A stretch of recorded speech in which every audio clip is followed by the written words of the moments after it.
नमस्कार. रोशनीज रेसिपीजमध्ये आपलं पुन्हा एकदा मनापासून स्वागत आहे. आज आपण बनवणार आहोत काळ्या मसाल्याचं झणझणीत असं वांग. त्यासाठी वांगे घेतली आहेत, मी पाण्यात टाकून ठेवली आहेत आणि देठ कट करून घेतलेत आणि मधून अशा आपल्याला वांगी कापून घ्यायचे अशा पद्धतीने आणि पुन्हा ती पाण्यात टाकून द्यायची, कारण बाहेर जर वांगी राहिली तर ती काळी होतील. अशा पद्धतीने मी सगळी वांगी आतून कापून घेते.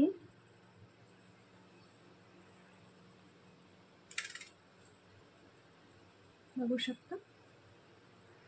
आता वांग्याच्या आपल्या काळ्या झणझणीत भाजीसाठी 3 छोटे कांदे घेतले मी.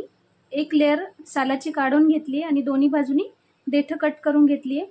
अर्धी वाटी खोबरं घेतलंय, 8-10 लसणाच्या पाकळ्या घेतलाय, 1-1.5 इंच आल्याचा तुकडा घेतलाय, कोथिंबीर घेतली आहे, लाल तिखट घेतलंय, काळा मसाला घेतलाय 1.5 चमचाभर आणि 1 चमचाभर लाल तिखट घेतलंय, धन्याची पूड घेतली 1 चमचा, थोडे तीळ घेतले, जिरे घेतले आणि कढीपत्ता घेतलाय. आता गॅसवर मी स्टँड ठेवलंय ज्याच्यावर आपल्याला कांदे भाजून घ्यायचे आणि कांद्याला सगळ्या बाजूने असे कट द्यायचे आणि ठेवायचे. तिन्ही कांद्यांना कट देऊन मी गॅसवर ठेवले आणि गॅस चालू केलाय. आता आपण कांदे सगळ्या बाजूने व्यवस्थित भाजून घ्यायचे. काळ्या वांग्याची रेसिपी मला काल माझ्या एका राजस्थानच्या मैत्रिणीने सुचवली होती किंवा तिने मला यूट्यूबवर टाक म्हणून सजेस्ट केली होती, म्हणून मी आज लगेच वांगी आणली आणि ममता, ही रेसिपी खास तुझ्यासाठी टाकली आहे मी.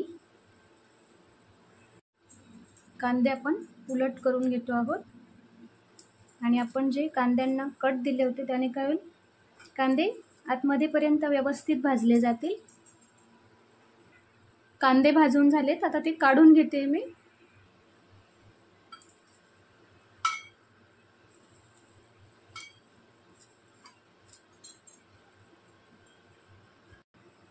आता ह्यावरच खोबरे भाजून घ्यायचे. सगळ्या बाजूने व्यवस्थित आपण भाजून घेऊ खोबरं. खोबरं भाजताना सतत उलट करायचं आहे ते, कारण एकाच जागी खोबरं जळायला नको. आणि अशा भाजलेल्या खोबऱ्यामुळे आपल्या भाजीला छान स्मोकी फ्लेवर येतो, चव येते.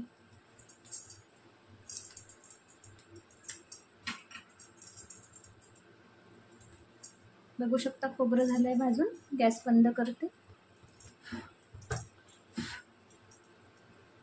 आता मी गॅसवर तवा ठेवलाय, त्यात तीळ घालते आणि तीळही आपल्याला भाजून घ्यायचे. तुम्ही कांदा आणि खोबरंही असं तव्यावर भाजून घेऊ शकता.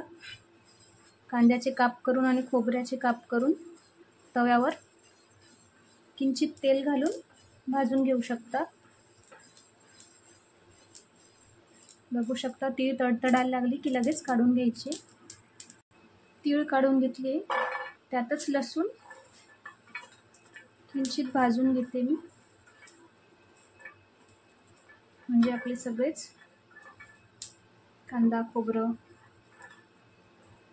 लसूण, तीळ भाजले जाते. आलं फक्त नाही भाजायचं आपल्याला.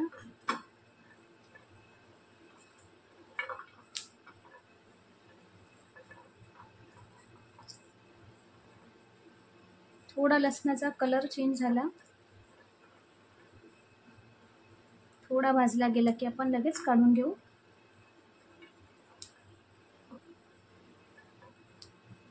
वांग्याची भाजी आणि तीही काळ्या मसाल्याची खूप छान बेत असतो गरम गरम बाजरीच्या भाकरीसोबत, इंद्रायणी भातासोबत.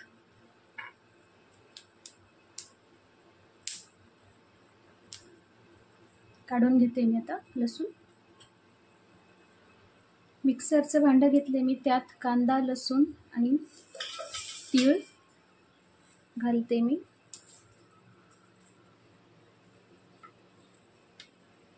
कोथिंबीर घालते आणि खोबरं जे आपण भाजून घेतले ते अशा पद्धतीने सुरीने काप करून घालते. आल्याचे तुकडे घालते आणि थोडे पाणी घालून बारीक करून घेऊ मिक्सरला. वाटण करून झाले. कढई ठेवली आहे मी गॅसवर. तेल घालते. 2-2.5 चमचे इतकं तेल अंदाजे घातले.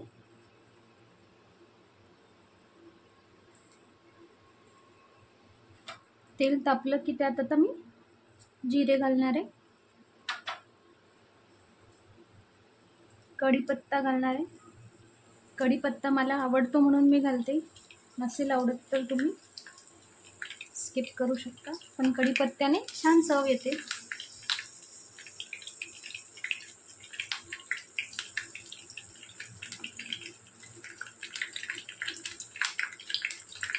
आता आपण वाटण करून घेतलेलं घालते मी. वाटण करताना एक काळजी घ्यायची, आपण खोबरं जे गॅसवर पूर्ण भाजलं होतं त्याचे काप करताना बारीक काप करायचे, म्हणजे जेव्हा तुम्ही मिक्सरमध्ये ते वाटाल तेव्हा त्याचे तुकडे तसेच राहायला नको. बऱ्याच वेळा असं होतं की जाड काप केले की बरेच तुकडे मिक्सरच्या भांड्यात तसेच राहतात आणि बाकीचा मसाला वाटला जातो. आता आपण मसाला तेल सुटेपर्यंत परतत राहू.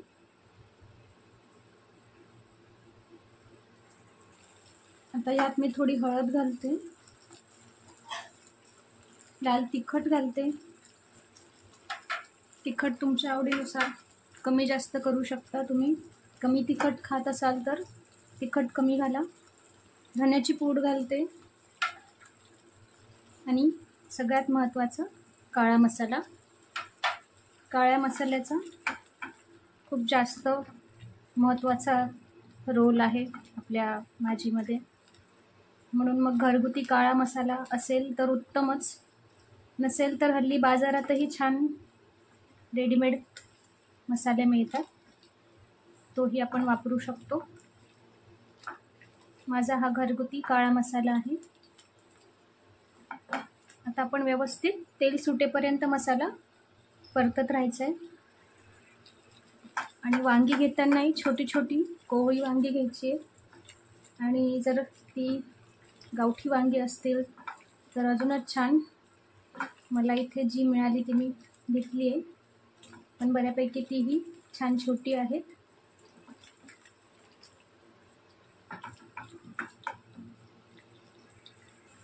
बघू शकता मसाल्याला छान तेल सुटलंय, मस्त फ्राय झालाय मसाला. आता यात मी वांगे घालते.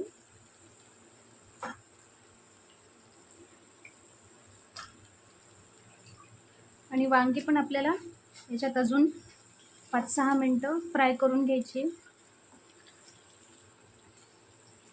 कुकरलाही तुम्ही ही भाजी बनवू शकता.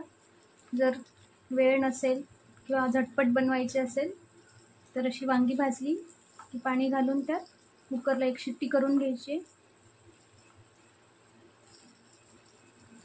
पण कढईत जी टेस्ट येते भाजीला ती अप्रतिम असते.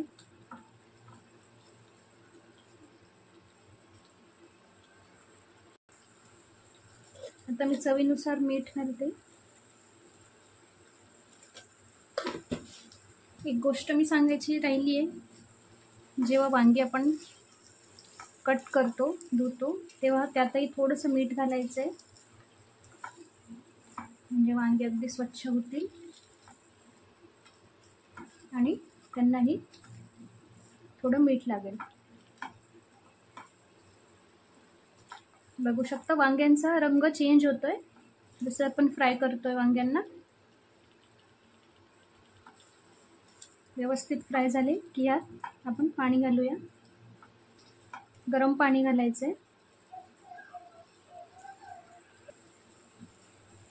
बघू शकता सगळे वांगी छान फ्राय झाली आहे आणि मसालाही छान फ्राय झाला आहे, म्हणून तेल सुटलं आहे मसाल्याला आणि सगळ्या वांग्यांनाही मसाला लागला आहे व्यवस्थित. आता ह्यात मी गरम पाणी घालते. पाणी किती पातळ हवं आहे त्यानुसार घाला.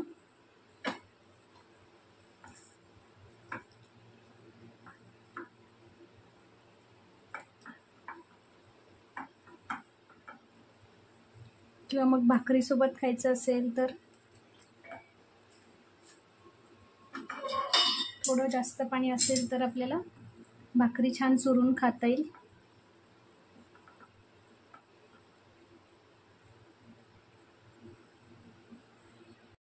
तर झाकण ठेवते मी आणि वांगी शिजेपर्यंत छान मधून चेक करत राहायचं आहे. बघू शकता वांगे छान शिजलेत आणि मस्त भाजीला तरी आली आहे. काळ्या मसाल्याचं आपलं वांग तयार आहे. सर्व करून घेऊया. सर्व करून घेतलंय गरम गरम झणझणीत असं काळ्या मसाल्याचं वांग बाजरीच्या भाकरी बरोबर, कांदा लिंबू बरोबर. मस्त एन्जॉय करा. आणि रेसिपी आवडल्यास रोशनीज रेसिपीला लाईक शेअर कमेंट करा. सबस्क्राईब नसेल केलं तर नक्की करा. थँक्यू.